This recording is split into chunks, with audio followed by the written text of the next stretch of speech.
idea didn't seem funny to you, didn't seem like, ooh, it doesn't make sense. If it doesn't scare you, then it's not good enough. If something scares you and you're threatened, you're like, no, this doesn't make sense, that means you need to do it. No matter how ill, even if you never pursue entrepreneurship in your life, this is a chance for you to practice public speaking. It's an opportunity to get up on stage and let people look at you and laugh, and you own the stage and speak, because when you're here, you own this place. Don't even try to make excuses and apologize for no reason. Don't make apologies for who you are. The world belongs to all of us. I don't care what you call me, is what I answer to. Does that make sense? WETATi? Yes, sir. What was the turning point in your life? Like the moment where you was like, I gotta stop being like how I used to be? I think I talked about that a little bit. It's a series of turning points. You know that? You know there are different levels and layers of growth and seasons in your life. Each one gives birth to the next one. But it was the situation about, do I keep looking for a job? And the more jobs I seek and listen to those that work, the more I know that's not what I want.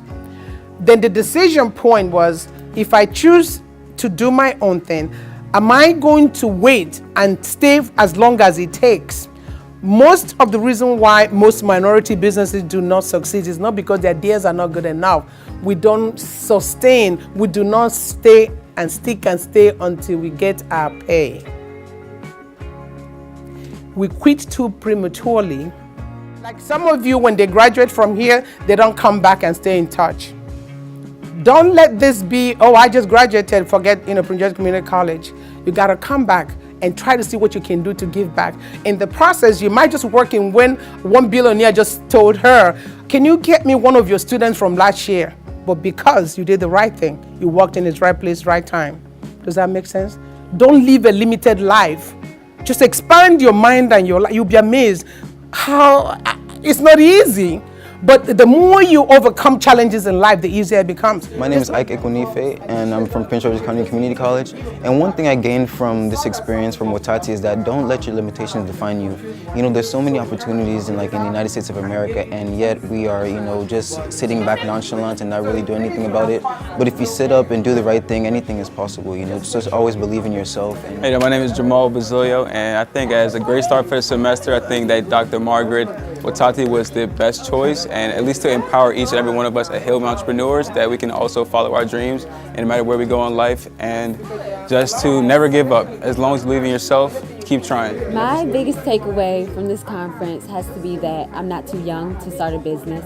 Often people try to limit and reflect their own self-portraits of not being able to start and follow their dreams. But I can actually go forward and, change my mentality to pursue my actual wealth and, my foundation. I can build a structure. As a young person, people often try to make it seem that we can't do anything, but we have everything. We are the future, and that's really how I feel. Everyone can make excuses, and when she was like, when you have to convince yourself that what you did was right, what you did was wrong. Like deep down, and that one really hit me because I'm good at making excuses, especially with myself more than anyone else. So that was a very cutthroat way of saying stop making excuses, because it's not going to get you anywhere. I would say excuses too, and also doing what makes you happy. During the WETATi conference, my biggest takeaway is just inspired me to take the next step, to just take the small steps in order to get my desired goal. One thing that she mentioned, she asked everyone who had their business card, and I had every opportunity to get a business card, but I just made it an excuse. I just decided not to do it, just out of no encouragement, just to do it. And now after this, I just understand the small steps is what really counts to reaching that goal, that nothing's impossible for you, so why not dream big instead of just staying small. Today, during Dr. Margaret's speech, I learned that we have to take control of our own lives, and that we're responsible for anything that we become. You're not too young to try anything. All it takes is to assume the functions and be bold enough to take action. Yeah, and what I learned can be summarized in 3 sentences. First, nothing's hard. Second, everything is simple. And lastly, all you require as an individual is commitment. Nothing is impossible. Amen to that. Yeah, I would say a very empowering and uplifting, very encouraging, motivational speech that she gave us tonight. It definitely came at the right time because classes just started. Like, this is literally the first week back at school. This is our final semester here at Prince George's Community College. So this definitely helped to get us back on track to the path of success, I guess. Yeah. Back on track, yeah.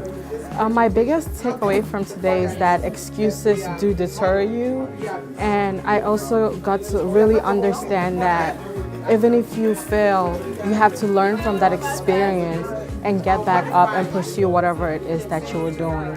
And I'm really grateful to have had this experience tonight. Me too.